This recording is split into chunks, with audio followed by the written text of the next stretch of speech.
And you were told specifically by parks officials to not engage in fighting the fire in Jasper. Did I hear you say that correctly? We were not allowed to engage the fire. Blocking resources that are sitting there ready, waiting. You have people waiting there to fight. Just fight. Get in there. Who cares? 20 fire trucks, 50 firefighters, not allowed to engage the fire. The way that our government is ballooning, it is the ingredients to make people lackadaisical in terms of their decision making. They have no risk themselves. They're not spending their own money, and there seems to be no repercussions for bad leadership. Do you believe that if you would have been able to engage the fire, that you could have saved some property in Jasper town site?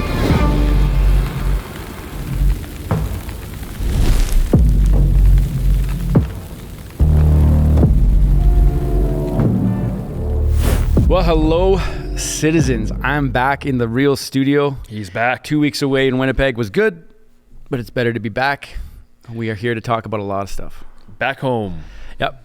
Good chemistry in the studio. And the show it's goes always on. a little glitchy and delayed. I know, it's kind of Can't tough. read you as well. You're like They're two good shows. stereo. Though. I watched them back and I was like, there's some solid content I being like covered in them too. here, and They're I good. enjoyed them. A lot of feedback on them too. Today we're going to be talking about a number of things that are very pressing in our kind of immediate world. Jasper. We want to talk about the Jasper fires and the fallout of that.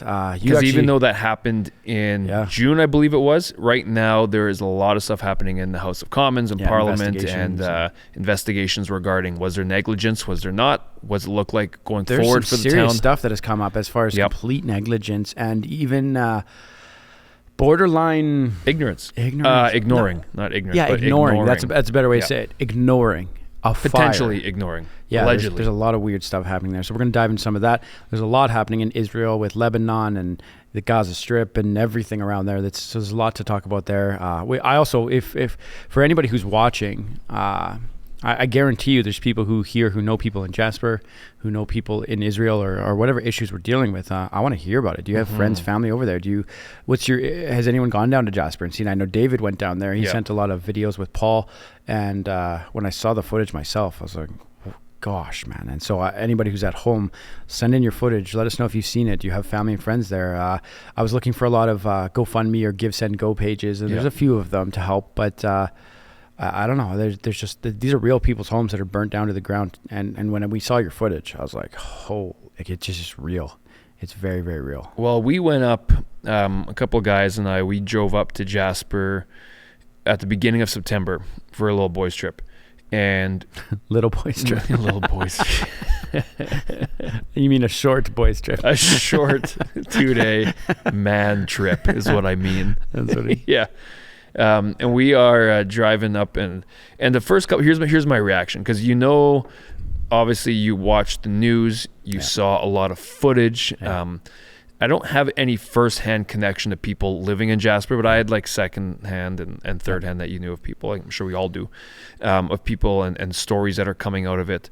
And you knew that it was extremely serious. But driving up, actually, we saw more driving on the way home, because we drove past Jasper, because on the way up, it was nighttime. On the way home, the first thing we noticed was obviously mass amounts for kilometers after kilometers of trees and forests burned, which is sad in itself, but at the same time, like I'm kind of like a guy, I know forest fires are a natural thing. They happen. There's cycles, and it's actually, you go on Parks Canada's website, it'll tell you the importance and then how necessary it is for forest fires, because it regenerates the forest.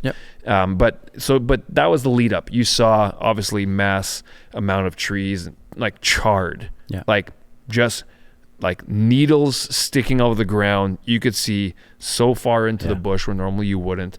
You could see rocks that had char and burnt leftovers and all that jazz. And we pull into Jasper. When you drive into Jasper right off the top, so we're going southbound, I think it's on 93 there, is we pull into Jasper, and it looked normal. Like I'm ashamed to say I've never been to Jasper before this trip. Pull in, and you kind of go under the big Jasper arch and all that to the main drag there, and we stopped and got some gas. Everything looked normal, and we were on our way down to go to the ice fields, but we decided to spend some more time. Actually, what we did is we delayed our ice fields tour. We called them and said we delayed because we wanted to drive through Jasper. So we started driving through probably a couple streets in, and then all of a sudden, out of nowhere, it goes from areas that, there's not a lot of people. Like there's some people, but there's not a lot of people, right? And you drive through and all of a sudden you come across this first neighborhood, what was a neighborhood. Yeah. And there is nothing left. Yeah. You have vehicles left on the property that look like it's a wasteland Just from a frames, nuclear war car. site because Wow. they're charred. Obviously, Gone. there's nothing left. There's no rubber. There's no insides. It's just the metal remains that's kind of clumped. Well, I saw some of the footage you guys did, and yeah, you're right. It was such a stark contrast where all of a Totally. sudden you guys they were driving in the car, and then houses, flat. Nothing. And that was the Black. crazy thing. You saw houses House that across the obviously there street. might have been some heat effect, but it looked largely untouched. Yeah, it's weird. Then right beside that property, gone. So you look out and even mass complexes, if you have multi-unit housing there, and there's nothing left except maybe cement staircases leading up to the front. Yeah. Some cases, all you would see is a concrete or cement chimney in the middle of all the char. So only those concrete Crazy. brick kind of structure was standing, but it was eerie in the sense because all the walls, all the basement, all the footings, the foundation, all gone. Sometimes close to the front, you would see personal belongings that are starting to, as people are sorting through the fire, personal belongings are starting to be laid at the front of the property there, like some dishes or like very few things that survive. So you go through that first block and we're driving very slow and everything's fenced off because they got the roads cleared now, but obviously the properties haven't even started because it's such a in-depth thing to fix. So then you go through that, then you see how the fire would jump almost kitty corner, like diagonally to another area. And I am not a fire expert, and we were trying to figure out how does this fire move from there to there to there as it swept in, because it seemed unusual in terms of the pattern. I'm not doing conspiracy whatsoever. It's just I'm trying to figure out how does a fire move, because you see a kitty corner and all of a sudden some places there'd be a complete normal house and beside it it'd be devastated. That at some points in the city there was probably a firefighters or water resisting the movement of the fire. Was maybe? there? I don't know. I would assume there's firefighters in the city fighting. I don't know.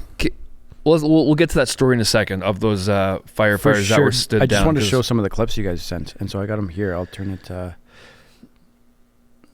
So this is okay. So we're driving down. For those of you who are watching on podcast, you got to jump on YouTube at Real Citizen to be able to see this. So we're driving here slowly. You see on the left, there's a park. I think it's a skate park. Now we pan over to right. See the chimneys? Wow. You see some of the foundations. You see nothing. Crazy. There's a car coming up. There's a car there. But it's just the footings, the foundation. No trees. It looks like obviously a massive fire came through. Yeah, pause right there. Wow. So it's just the concrete brick structures. In the background, there's some more vehicles there too. So this was one area, but there is multiple square blocks like this. Hey, houses right there. Yeah. So totally all those houses are seem untouched and fine. Well, they are, because you can see the trees are fine. If you go to another clip, they'll so here's on the highway coming. You can kind of see through the base. Yeah. So I don't know if this was necessary. Here we go. Wow. These ones were charred. Those ones were more diseased. Maybe they were heat destroyed. Right through the water. Yeah. There's a lot of times you could see that it actually jumped through. So it's just needles left. Jeez. This is for kilometers driving up and through Jasper. You can see the side road. There's no grass left either, right? Yeah. Just completely done. The heat must have been insane. Go on this one here. So on the left, these houses on the left look like they back onto the trees and the mountains. And what we heard some stories where these guys on the left is that, I don't know how, but they were like dousing their back. And I think they obviously got lucky as well that the fire didn't come on the backside. But there's another shot of one of our guys on the right side of this vehicle showing, because on the right side, there's nothing. But the left side's fine. But on the right side, it's completely burned down there. You have footage of the exact same moment? We do. I think there's two. And if you don't have it there, Paul should have all of it. He can edit it in after. But look here. So again, multi-family housing right there. You can see all completely gone. Trees there are fine though, so didn't jump. But then you go in this area. Look how giant that is. That's blocks by blocks, just completely gone. So where have all these people been we need to get displaced our to? means footage. Our means got his camera. I'm not sure if he sent it to Paul. Paul, make sure you grab that from him if he hasn't done it yet. Where do these people go while this is happening? Right? I was trying to look that up. I'm from places like from family to neighboring towns. That's the thing. One of the problems I was reading up as well, because they obviously are going under massive restoration to try to restore the town, but it's not as simple of just rebuilding, right? Because you have such a big blaze. You've got utilities, you got power, you got gas, you got all this infrastructure that is damaged, right? Even they come up, like all that has to be redone, including the building of houses. And you can't build homes or anything until that stuff's done. Yeah. You can't do that till everything's cleared away. So I think I saw there's close to $1 billion in insurable damage. So I'm not sure what's quantified as uninsurable. Yeah. But anyways, it is massive, and it was, I would say it was emotional driving through that, because you feel for all the families, and you feel it's when at the beginning of the month as well, I think it was early September, I was in Quebec City, and I was there for a conference, and there was a woman who was checking me in from at the hotel, and give her your credit card and your driver's license, whatever, and she goes, "Oh, you're from Alberta." And then I go, "Yeah, I am. I love Alberta." And she goes, "Oh, I'm from there as well," and just chit chatting. And then she goes, "Have you ever been up to Jasper?" I said, "You know what? I actually haven't been, but I'm going in like 2 weeks or so." And then she goes, "Oh, I'm actually from Jasper." Wow. And then so I said, "Oh my gosh!" So I asked her, "How's your family doing? Like, and do you have any repercussions from the fire?" She goes, "Yeah, actually, my family, I have couple family there, but we've lost 2 homes that were there as well." And basically asked her, "So what's the outlook? What's the process?" She goes, "We don't know. Like right now, we're just waiting. We're just waiting to find out. Like we know that we're insured, but we just have no idea of timeline, and obviously everything is disrupted." So if you guys know, if anyone knows more information, we're still searching and researching, but what is happening for the residents that don't have a home? Are they living in Jasper? Is there other housing that's coming up? Are they all dispersed until when? Like this is going to take. Well, and I'm very curious where those people are and where they've been displaced to. One of the things that I've always wrestled with on the concept side of things is with forest fires. Like you said, fires are extremely necessary. When they burn naturally on their own, it's pretty amazing. You can actually see satellite footage where they generally burn in kind of these massive circles. When you look at satellite footage of burns, massive just burn circles. out. Yeah, and then they run out. And then they hit green enough stuff, the fires cool down. I'm sure rain and stuff affects all of it, but then they go out. And so fires are necessary. And when you study this, like that's why we can't listen to rhetoric. Even you're hearing it in the House of Commons, like climate change is causing the fire. Really? Like the earth has not warmed so warm that the wood is drier than it's ever been. And it's just self-combusting. Not even close. Like there's nothing to show that, nothing to prove that. It's rhetoric. It's virtue signaling. It's ridiculous. You can go down that pathway and search and see it out. But my whole point is fires are extremely necessary. It returns the nutrients back. Things grow greener and do that. But where there's homes in forest, I'm surprised that we don't take a longer approach as far as protecting the cities. Like, and I understand the complexity and I understand the money and I get that, but also look at the complexity and the money that's being spent on the repair, the rebuild of the fires. Like think about that right now. Like you said, there's $1 billion of insurable, which means there's more than $1 billion. And that's one fire season that happened in one city of Jasper right now. So I don't know. I feel like if I was a politician, I would immediately start to petition the federal government to talk about a $1 billion+ plan to build infrastructure in the outer forest. I know they do clearing of deadwood, but that also depends on how efficient they are. Which also we know from this past year, there's a lot of evidence that's starting to surface that those things were pushed aside.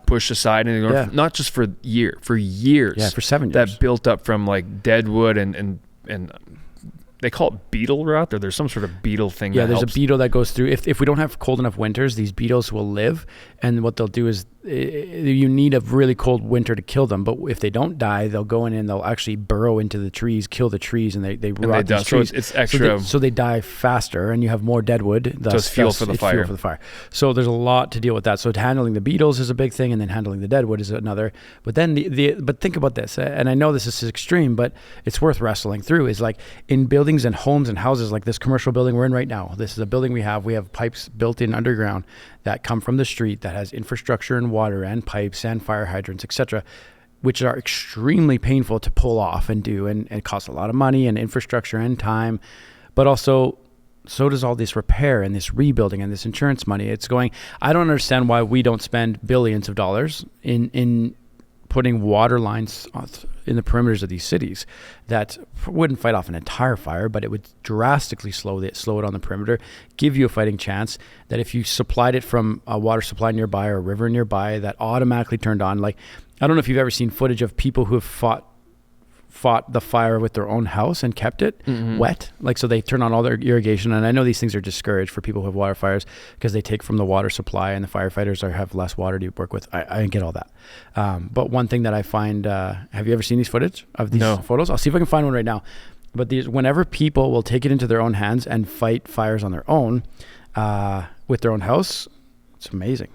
Like, watch a house. Like just soaking down their house in the perimeter and actively... Interesting. Yeah. While you're looking it up, and after you bring that up, bring up that you're telling me earlier about this Japanese man who created something where basically his whole town or whatever was against him from doing it, but he ends up being a hero because of it. Well, and that's the thing with this whole concept. So here, if you look here on this photo, this guy, it's probably going to be hard to see. No, it looks like an oasis amongst... So you'll have to crop this, Paul, up properly, but look at this. What we're looking at is completely charred area, completely 360 around this one small property with a house where it's still green, and the trees are alive, and the home stands with everything around. And I feel like that's what I would do. I would stay and fight. Well, no doubt.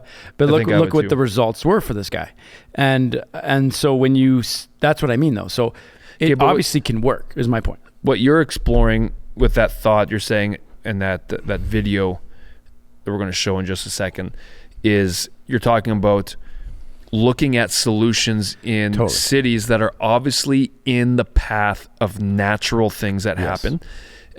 Like, for example, the town of Jasper has a much higher likelihood of encountering fires than Calgary does. Exactly. Or than Saskatoon or whatever. So my point is build infrastructure, fund it. Yes, the task is large. Yes, it's ridiculous.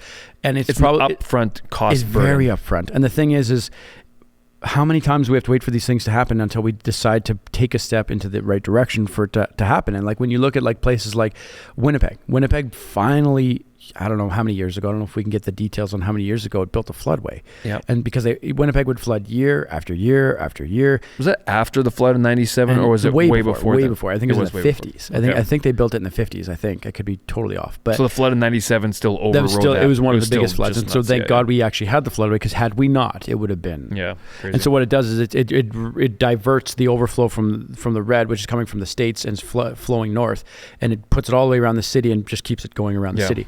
And so taking millions of gallons of water and just diverting it. And so but even when I remember reading stories about the politician that tried to push the floodway, and everyone was like, "You're ridiculous. We can't redivert the river. This is madness. You're crazy. You're just..." And so, but it takes somebody who's convicted more about their convictions of what this could do for their place that they're elected to take care of than their political seat. Yeah. Most people, like, we were watching a video before, and it might be good to show this video here, is that like most politicians are just 4-year focused. They're just looking for their 4 years, and I'm going to solve enough little Band-Aid problems for you to elect me in 4 years again. They're not thinking 10, 20, 30, 40, 50 years. And don't ever believe that a politician is a leader, because the system that we have produces politicians. It doesn't produce leaders. His concern is to stay in power, to keep the position, to win the next election.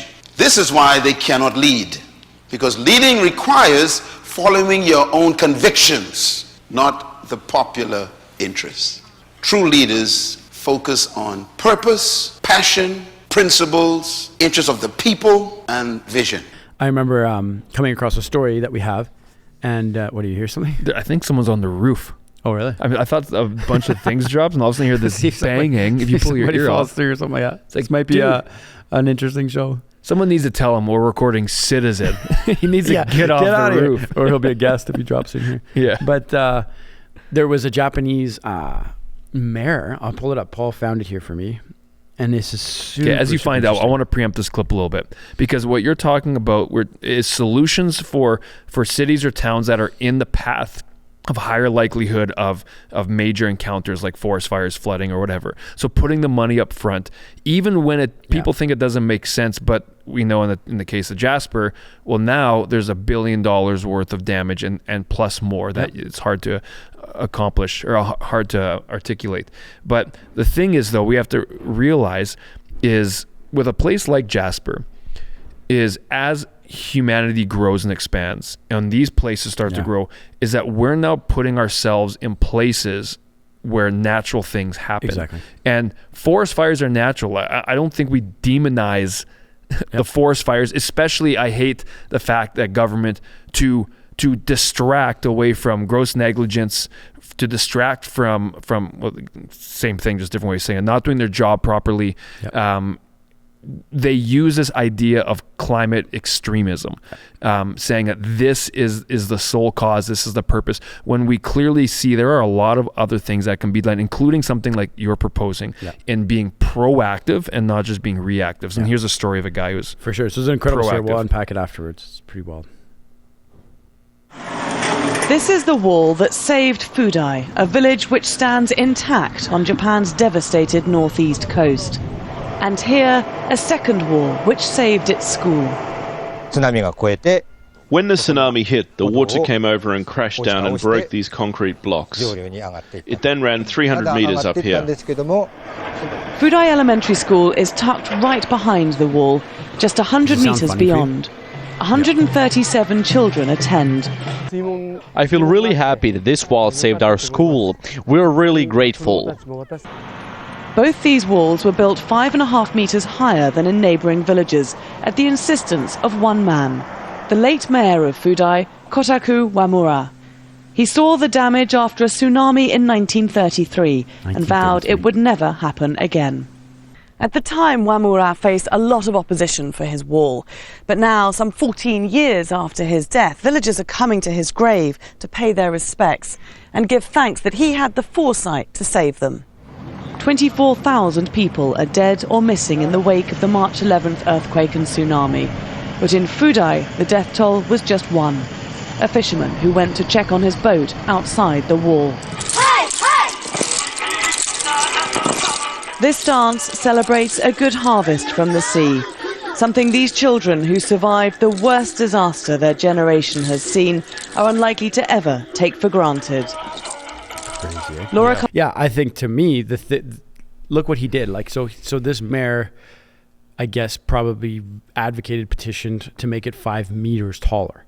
That's 30 feet. What is that, 5 meters? That's 15 or 20 feet. 15, 20 feet, yeah. 15, 20 feet higher than the previous walls. And it took almost 100 years for it to actually be tested to protect the city. And so it's that kind of logic where it's like, that's a leader thinking far beyond his political duty. Yeah, that's a leader, not just a politician. Yes. He's thinking generationally. He's thinking that we aren't going to have this devastation. And I love it because all it takes is being right one time. Wrong every year. Why'd we spend that money? You know what we could have done with that money? And then 1 year he's right, and it saves that whole village and all the people. And it's just an incredible testimony, I think, to something that is thinking like this, where I'm always shocked that there's not some sort of infrastructure that's put in or built into the budgets, et cetera, et cetera. So it seems really wild to me because, like, even this type of leadership, I find in our societies are criticized when it needs to happen now, because we're very reactionary instead of proactive. Like, even when you look at when they decide to put in streetlights, when they decide to put streetlights in, they actually have like a threshold of deaths per intersection, which to me is nuts. Like, I'm sure there's another threshold, but I know of a threshold where that if certain amount of deaths happen, then they put funding in to make a streetlight to make it a slowed area so that people don't die, which is good. Yeah. But why do we have to wait for people to die?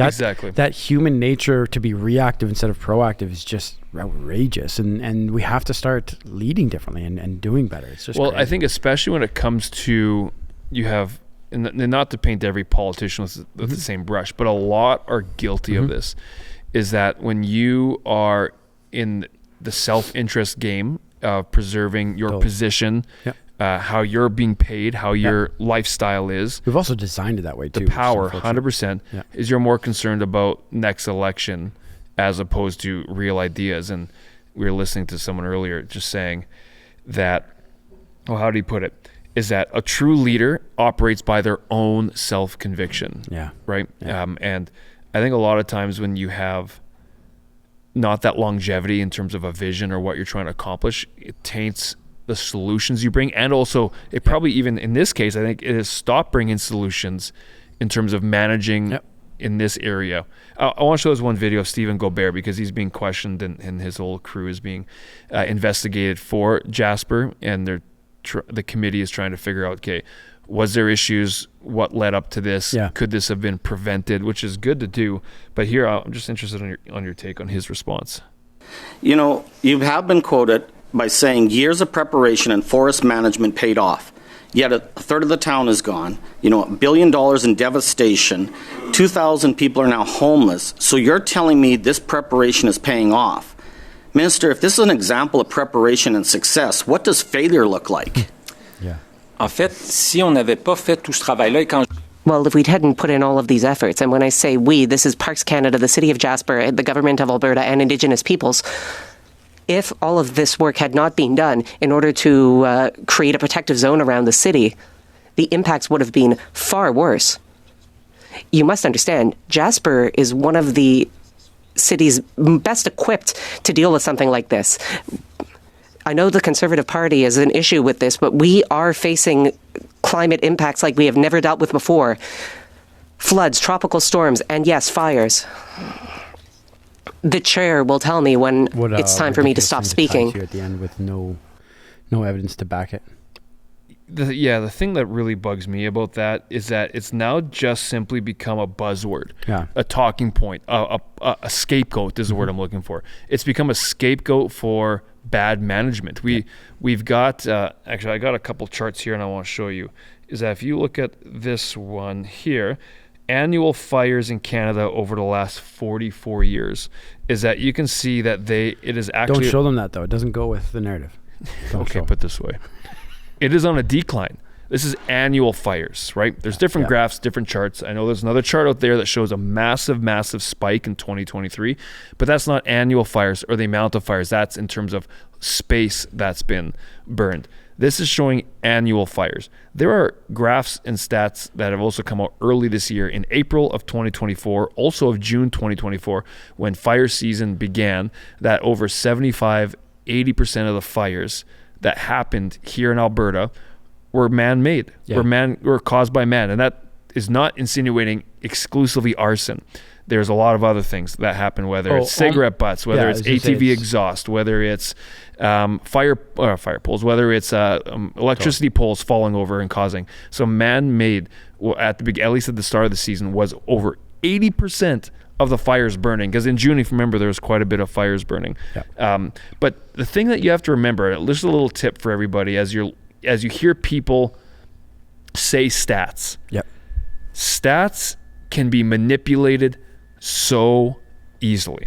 If I give you a stat, Jeremy, and I say, Jeremy, did you know that this year I am 50% stronger than I was last year? Isn't that unbelievable?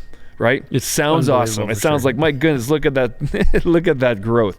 But if you zoom out a little bit and you realize that what I'm comparing it to from the year before, the year before I was actually 100% weaker than I was 3 years ago.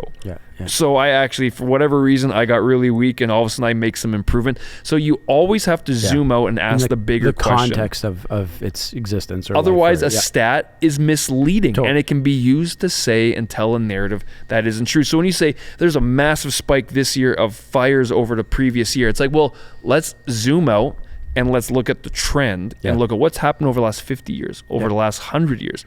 What is the larger story that's telling us? Where are these coming from? Are we caring more about them now because us as humans are expanding and building towns that are in natural areas where this could occur, so we pay more attention? Again, I want to find solutions to protect people in Jasper and others like it.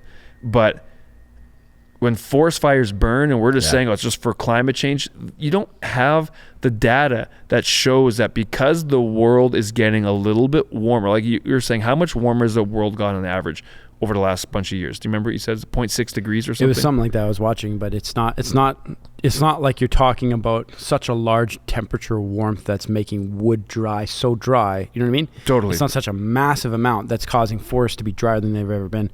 No, we've actually seen record temperatures of cold as well. What do we got here? according to an ongoing temperature analysis led by scientists at NASA's Goddard Institute for Space Studies, the average global temperature on Earth has increased by at least 1.1 degrees Celsius since 1880. So in 144 years. So that's exactly my point. And degree. then the other variable to take, so 1.1 degrees. We're talking about 1.1. Now on a global scale, we don't want many shifts like that on a global scale. I get that. But also, we only have data for 140 years. We have no measurements of the early 1800s, 1700s, 1600s, 1500s. That's true. Any data on anything. No, we have nothing. I think it's 140 years is what we have. I think that's about as long as it goes. And maybe we can find out how far back our data goes. Mm-hmm. But of every expert I've seen, when they start to get questioned on, okay, so how much data do we have? It's pathetic how little data we actually have. And so, but that's the variable that we must take into consideration too, is that we don't have, can you read this, David? I can't see it perfectly clear. The Alberta Climate Information Services, ACIS, features an online interactive historical weather data viewer that allows users to view interpolated daily meteorological records. Back to 1961. Yeah, back to 1961. And so that's Alberta's. But I know that there's other places that go back, but just before into the 1800s. But that's about it. So think about how old this Earth is. And we have 100 years, 140 years. Let's be generous. Let's give us 300 years. That doesn't mean anything. We have no idea what trends. It's a drop in the bucket. We have no clue what it does, and it needs to probably have its ebbs and flows and its changes. When a volcano erupts, for example, it cools the Earth's temperature on the planet by like 0.00 something. When one volcano erupts, because it clouds a certain section of the Earth, and has a cooling effect. So the Earth does this, and so. Yep.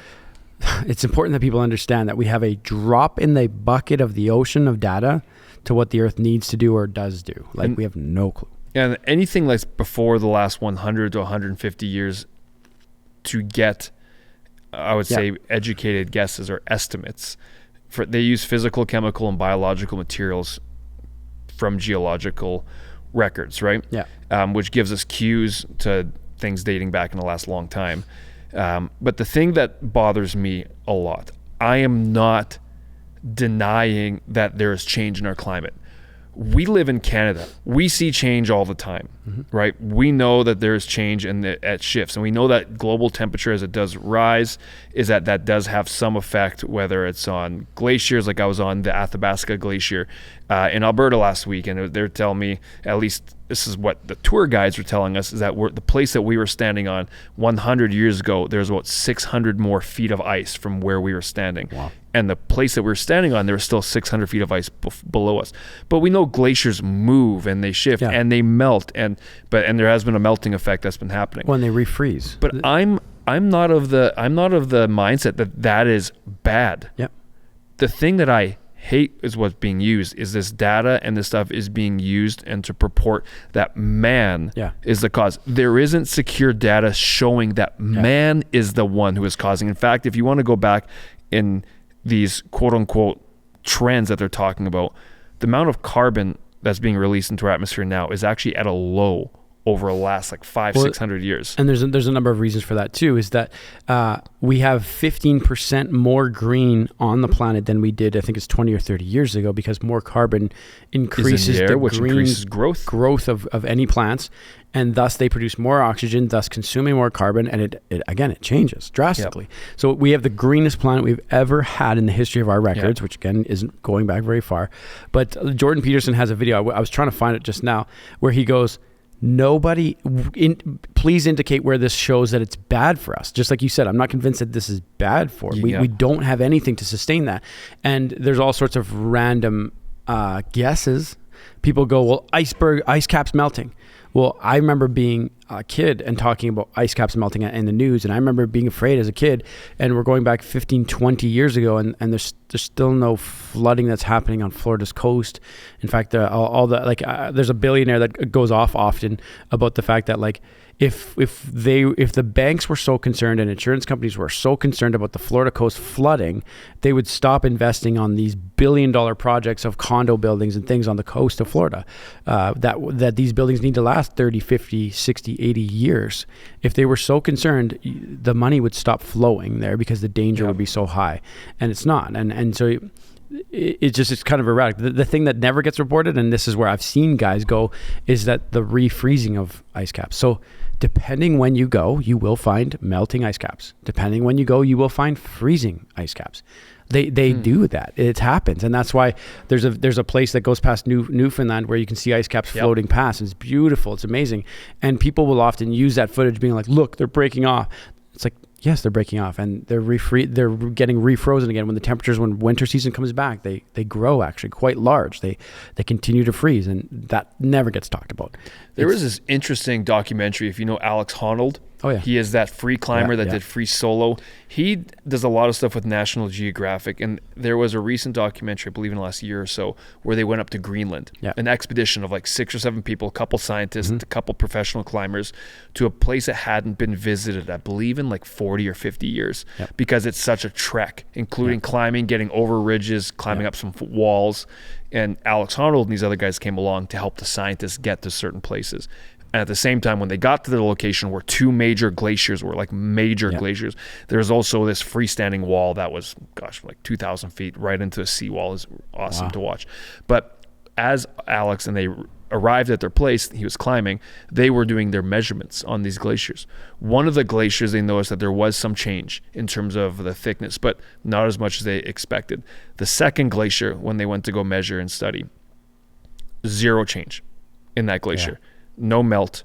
No, it was the same as it was before. There's no evidence showing major shifts, which was surprising to them because they were expecting to see a drastic reduction. Now, again, I'm not trying to use that to argue the points of it's just we're poking holes in the thoughts. I just don't like the alarmism and how alarmism is used to manipulate, because you cannot disagree with this.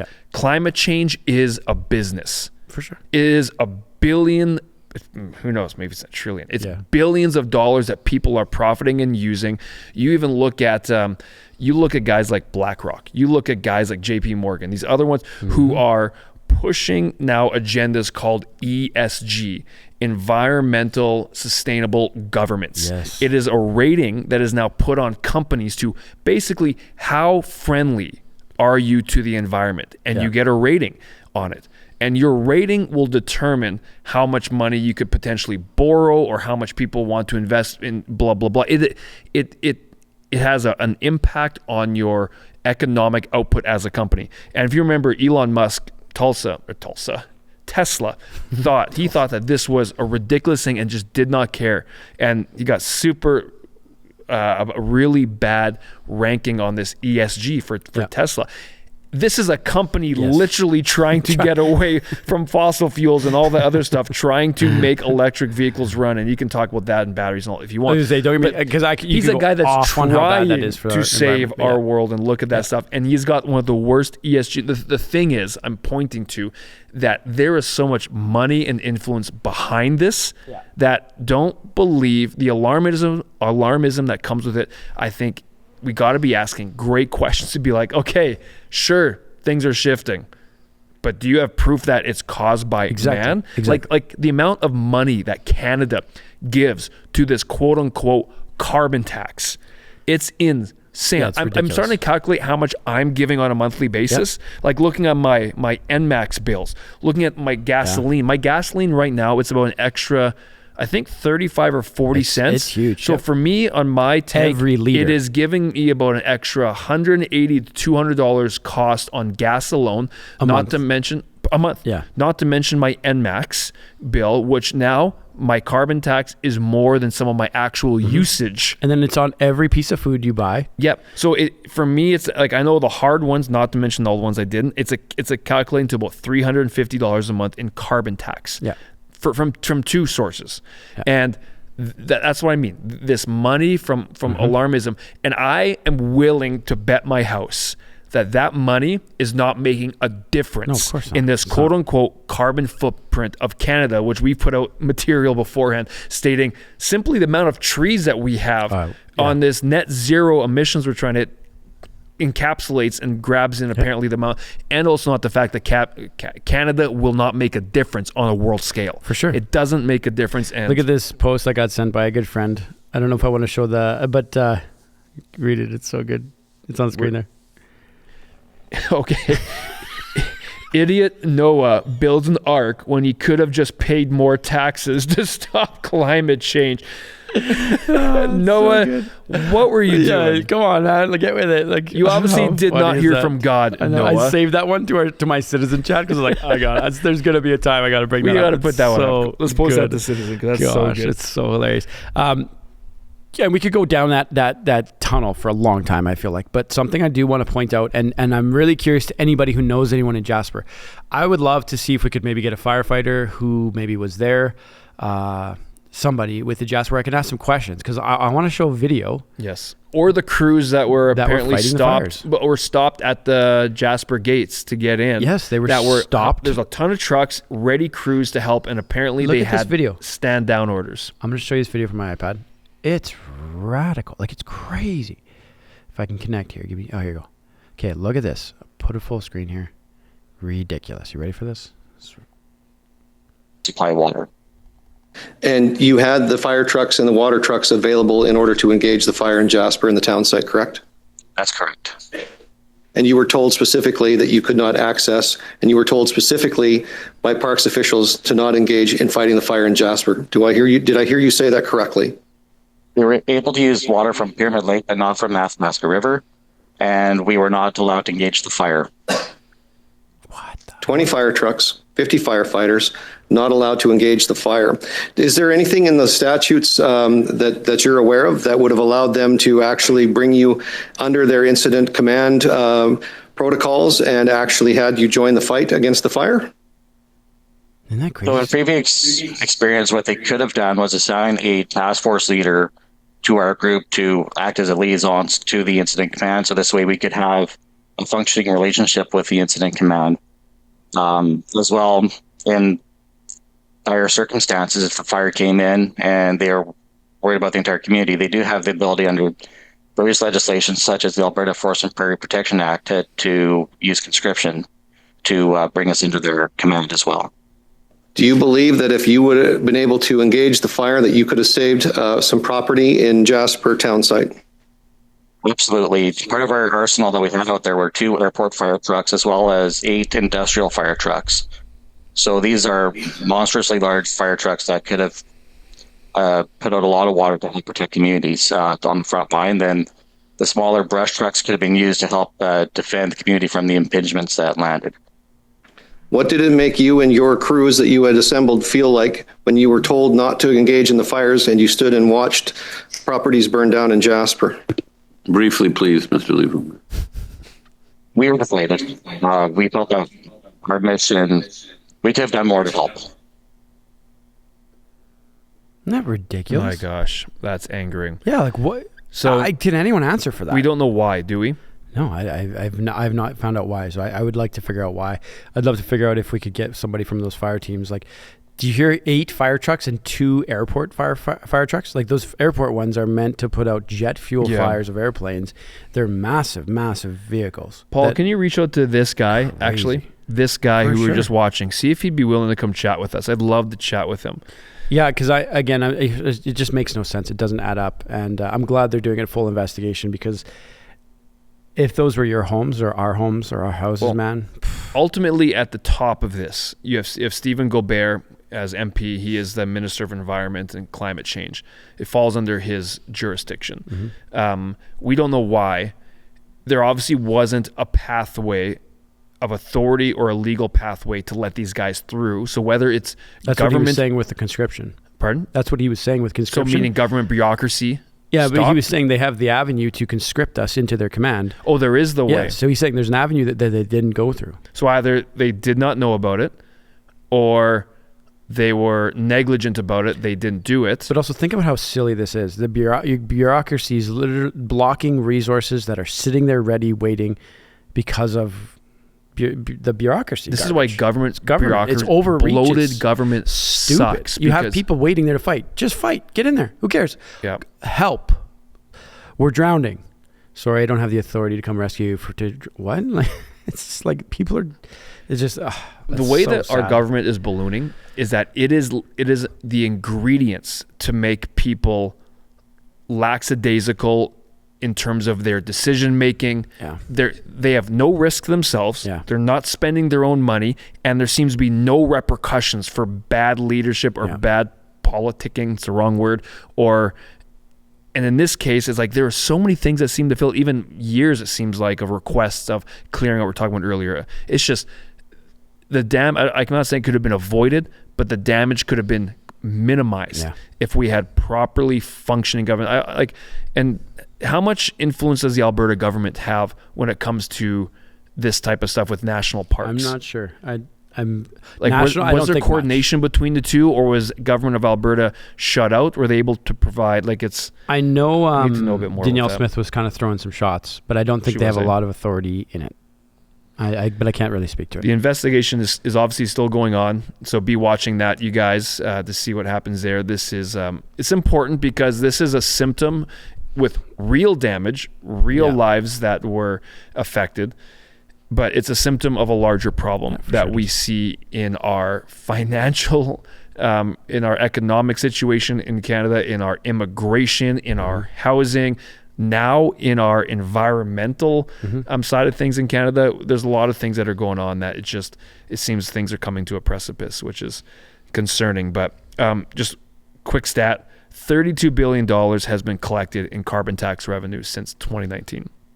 32 I'd love to know billion. How much of that has directly gone towards fighting quote unquote climate change, and how and what capacity, and are there results? Yeah, what does it even Because otherwise, this is where Canadian citizens, you need to speak up on this stuff, because if you don't, and let's just assume or pretend is a better word. Let's pretend there is no results. That's robbery at that point, completely.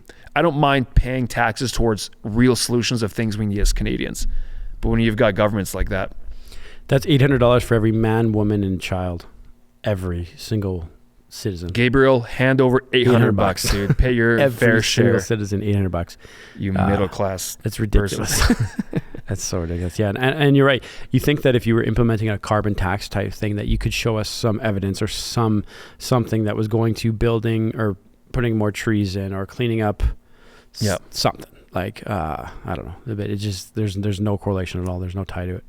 Where's the evidence? Yep. I want to know.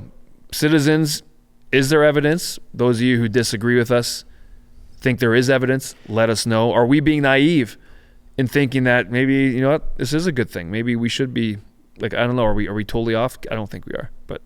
Oh, no, definitely not. And you and I have touched on this before, but there's have you seen all the videos to do with the coring in the Arctic, where they core the ice? I've mentioned this before. Some of it, but not. When they core in the Arctic, you can core thousands of feet of ice. Yeah, that's crazy. It's ridiculous. But you can also see freezing, melting over ice ages, and gosh, no idea how far back it goes. But to think about the ice, where it's at, when you core that deep and you can see that it melted that deep at some point in history, that means all the ice above it didn't exist at some point. Mm-hmm. Just think that through. That's crazy. That just goes to show how much the Earth is changing, evolving. Especially over the grand span of time of what we're talking about. Change happens. That alone is just pointing to such a different narrative than what we're actually being forced. We talked about this a lot. We should move on to briefly, as we have no time left. Yeah. Maybe we'll take 5 more minutes. Yeah. Talk about Israel. Yeah. And you want to talk about that. So today, yesterday. It was yesterday. You guys will be listening to this a day after, but this is it's in the wake of October 7th, 1 year since Hamas jumped over and killed, I believe it was over 1,200 people and took over 200 hostages. And it was at a festival. They parachuted into a festival and killed innocent people trying to party. It was vicious. And that set off a lot of, there's been a lot of things that have happened since then. Yeah. Obviously, Israel has gone on the offensive to protect themselves and their people. We know that these things have been going on for generations and generations, but Netanyahu and the IDF and the Israeli people have basically said, we have had enough. There is a high cost if you want to mess with us and try to kill our people. They have been going through Palestine, through Gaza, to destroy Hamas, right? I think that's important to make clear, to not destroy the Palestinian people. It is not genocide, just so people know. Genocide is the eradication of people because of beliefs or whatever. It is not that. They are trying to, as best as they can, go through and destroy Hamas, who is an oppressive terrorist regime that in their charter wants to destroy Israel. I don't know how much more plainer that can be. That is it as well. We also know that Hamas is a proxy simply operating and has been supported and put in place with the help of Iran. You now also have, at the same time, that is now escalated. So and just so you guys know, Hamas is essentially destroyed. There are few remaining. One of their leaders for sure is holed up in a tunnel underground somewhere in Gaza, along with, I want to make clear, there are still a lot of hostages that have not been released 1 year. I saw this video, is actually quite impactful, going through the year of a life of someone who is in a hostage and saying, while this person was in a hole, we don't know what they've been going through, while people in the West were enjoying Thanksgiving with their families, having warm meals, while people in the West were celebrating Christmas. So they're playing the images, the stark contrast of what is going on in some people's world versus what's going on in others. And it's not to lay blame, that it's to show that there are still people who are suffering brutally while life continues on. And I think it's important to bring that up, that we don't forget and we don't stop supporting the fact that these hostages need to be released. I think US and Canada can step up more than what they have to support and help. But back to what's happening with Israel, and interject anytime you want. But just to give us an update, Israel as well has now moved into Lebanon and is fighting Hezbollah. And in about 2.5 weeks or 3 weeks, they've also essentially dismantled Hezbollah. If you remember those, it was pretty much an action out of a James Bond flick. It's crazy. With the pagers on the hip. So they intercepted pagers that were meant for Hezbollah, and Israeli intelligence or special forces of some kind intercepted the package. We still don't know who exactly it was, but someone in them.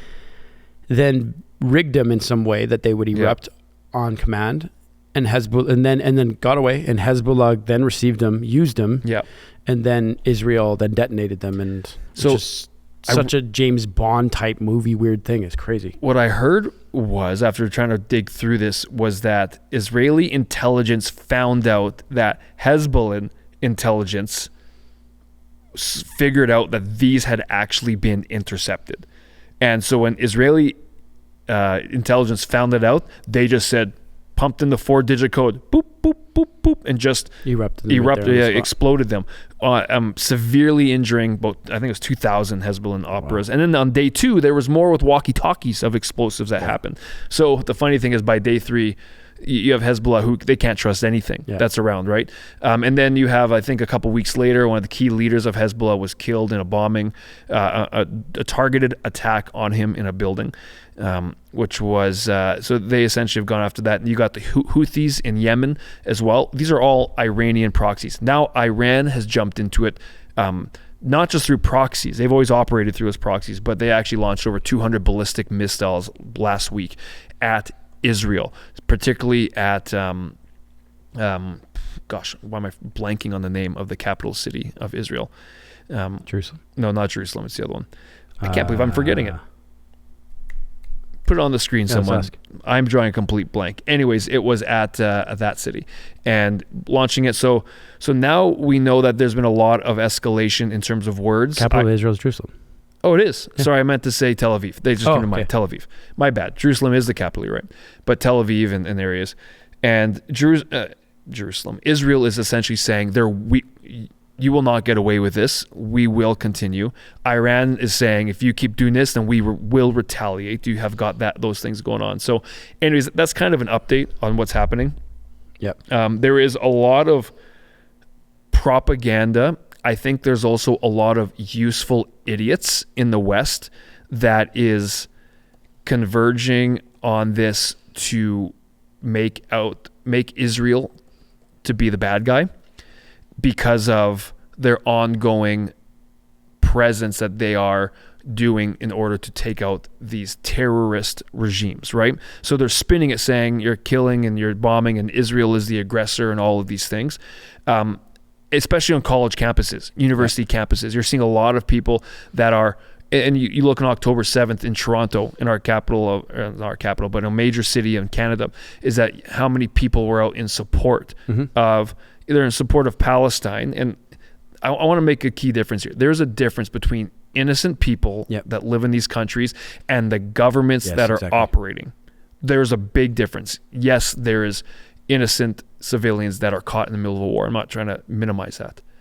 That is brutal and it's horrible. And you can't get around that. I think people need to realize if Israel wanted to destroy Palestine, they could just carpet bomb it. They have that ability to destroy everything.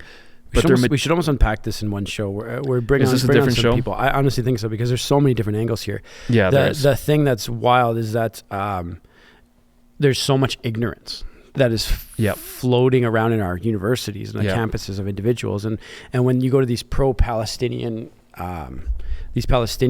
they don't know what they're talking about. And when they get interviewed and questioned and they ask them about, like even when you just see, there was a whole flag gaze for Palestine.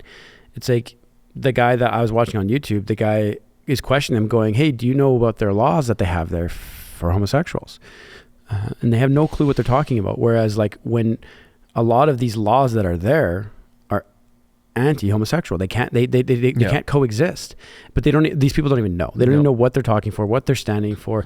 And so like when they're protesting, they're doing it from a position of ignorance. And that's a really big problem because you don't know what you're representing. That's crazy. And so that's what I mean is like whatever side you're on for Israel or Palestine or Iran or whatever, that's why I think it's important to understand there are free individuals on both sides that don't want this war to happen. And then there's also extremism that's happening in this war that's evil. And that's why it's important to distinguish Hamas from Palestine, and in understanding who the war is happening with, so that you can understand what agenda is trying to be pushed from who. Totally. And when we say Iran, yes, you have to understand it is the revolutionary Iranian Guard. It is the Ayatollah Khamenei and that group that has been oppressing. Yeah. Well, that's important to know, because we're not talking about Iranian people. Because if you look in the 70s at what Iran was like before Ayatollah jumped on a plane and came over and they had their whole change, is that it was on the verge of this prospering country moving forward and elevating its people. And ever since that, you essentially have a man. It's a man that believes. Basically, what's holding him back from sending nuclear weapons, if they have it, people say they do or don't. They probably do. But is him not having a dream from Allah saying, press the red button? Wow. That's where they get their lead, because their religion drives them in how they lead and how they govern. Totally. So you have that group of people. And let's be clear. This is a terrorist regime that is through all these areas. I tried to get ChatGPT to give me Hamas's charter, and it's too dark and vicious for ChatGPT to spit it out. It's giving me other spots, and I went, no, please give me the rest. I cannot, according to my governing thing, because when you read it it's vicious and evil and disgusting of what their charter is saying that is their all-time mission to achieve. That's what a charter is for. And I can't even get it to spit it out because it's so dark and evil. So it's like we're dealing with evil here. There's a lot of evil in this war, and both parties have, like, even Israel, I believe is the side that I support to try to be as objective. It's hard to even put into a sentence. I believe Israel would pursue peace if they could, but they can't. History shows they've been trying. And there's been multiple things that they have been trying. And I forget who said this. It was one of the previous prime ministers of Israel said that if Hamas laid down their weapons, we would have peace. Yeah. If Israel laid down their weapons, Israel would be eradicated. Wouldn't exist, yeah. It wouldn't exist. And it's a great way to put it. I think the way what you're saying is that it's really important to identify the oppressors and the oppressee in this, and to actually realize what has been going on here. You look at these terrorist organizations, whether it's Hezbollah, whether it's the Houthis, whether it's the Iran Revolutionary Guard or the government. You look at these guys; they just don't kill Israelis. They'll kill Christians. They'll kill Shiites. They'll kill Sunnis, like their own. This is what they do, and we have. And you mentioned earlier, we've got a lot of useful idiots on our college campuses. Like they're moronic in terms of what they're purporting, because they have no idea that this is actually not a fight between two countries. It's a fight between good and evil. It's a fight between barbarism and being civilized. It's a massive fight that needs to be won. And I think anyone who does not know that, you are either just completely ignorant or you haven't done the proper, that's what ignorance is. You haven't done the proper research to actually know and find out what is going on. You're sticking your head in the sand and you're getting caught up in emotions, and you're being publicly pressured by other people on your campuses to chant and to rave and to lift up people that are willing to kill anybody. Well, and even like I would encourage people to go look up Sharia law, which is Islamic law, and just go read it. Go look into all of it, not some of it, because there's some great things in it. There's some good things in there that talk about family and culture and conduct and individuals, but read all of it. And once you read through all of it, then come back and comment, because you're going to be shocked what's in true, full Sharia law. And some people go, but that's extremism. Well, it's a part of the Sharia law, the Islamic law.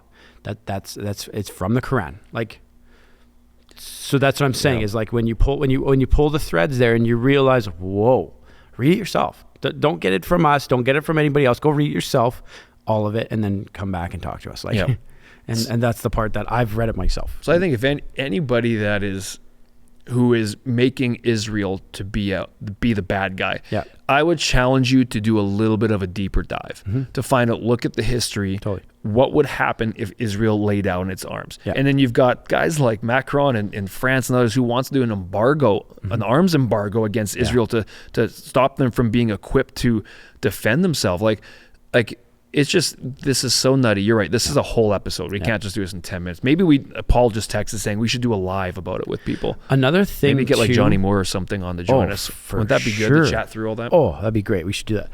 Another thing to think through too is that, have you seen the movie with Nicolas Cage? All of them, yes.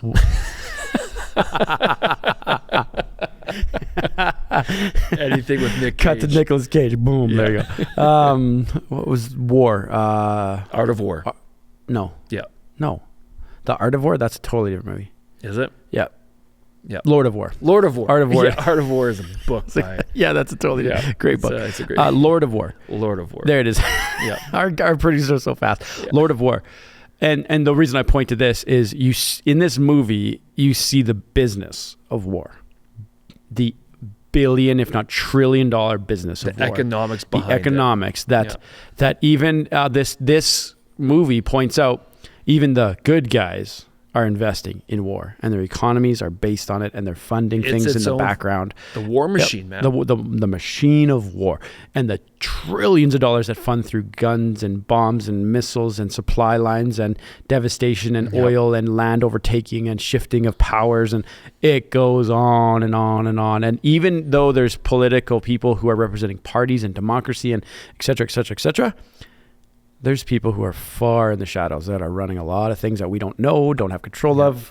This is just David's theory, but I do not doubt that you have got United States operatives, and I'm not saying it's even under the direction of the president, and it's not the people, but whether it's the CIA, your hands are in there cultivating a lot of maybe these issues. We know Israel-Palestine goes back thousands of years, but I'm talking about just different wars. You look at the Vietnam War. You look at these things. Like, there is a lot of pushing and pulling to make things happen. Yeah. To topple governments, but also because it's a war machine. Totally. People profit. For sure.